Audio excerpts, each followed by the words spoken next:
Welcome dear students. আজকে তোমাদের শেখাবো সেটের উপস্থাপনা বা প্রেজেন্টেশন অফ সেটস।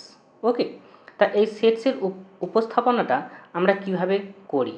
এখন দেখো, এখানে আমি দুটো সেট নিয়েছি।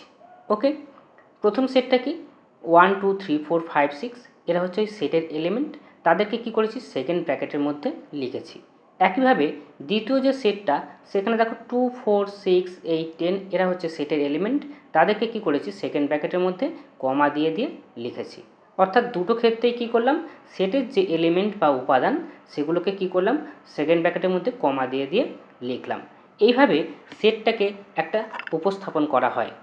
ওকে, এইভাবে সেটটাকে উপস্থাপন করার যে পদ্ধতি, সেইটাকে বলা হয় রস্টার অর ট্যাবুলার মেথড, এবং বাংলায় বলা হয় ছক বন্দীকরণ পদ্ধতি।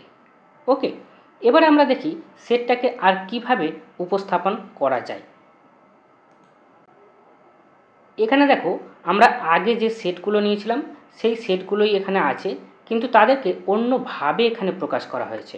কিভাবে প্রকাশ করা হয়েছে দেখো, এই সেটটাকে আমি প্রকাশ করেছি সেকেন্ড ব্র্যাকেটের মধ্যে এক্স সাচ দ্যাট, এটাকে বলা হয় সাচ দ্যাট, মানে এক্সটা এমন যে, সেটা কীরকম এক্সটা, এক্স হলো 7-এর থেকে ছোট স্বাভাবিক সংখ্যা।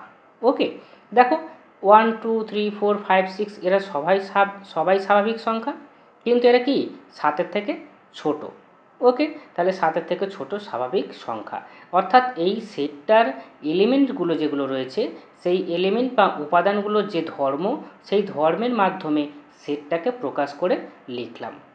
ওকে, একইভাবে দেখো, এই যে সেটটা আছে এখানে 2 4 6 8 10 এরা রয়েছে। এই যে এলিমেন্টগুলো আছে, এই এলিমেন্টগুলোকে কীভাবে প্রকাশ করছি, সেকেন্ড ব্র্যাকেটের মধ্যে এক্স লিখলাম, সাচ দ্যাটটাকে এইভাবেও লেখা যায়, এইভাবেও লেখা যায়। তা সাচ দ্যাট এক্সটা কি, এক্স হলো যুগ্ম সংখ্যা।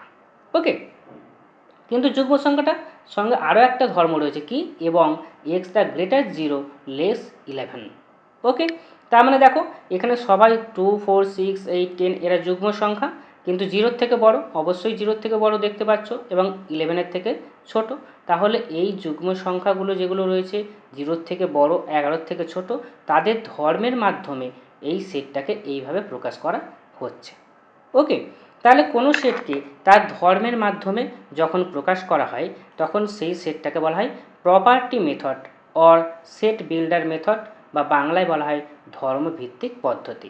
তাহলে এই দুটো পদ্ধতিতে আমরা সেটটাকে উপস্থাপন করছি। ওকে, পরের ভিডিওতে সেটের আরও ইম্পর্টেন্ট তথ্য নিয়ে তোমাদের সঙ্গে আলোচনা করব। আজকে এই পর্যন্তই। ওকে, থ্যাংক ইউ।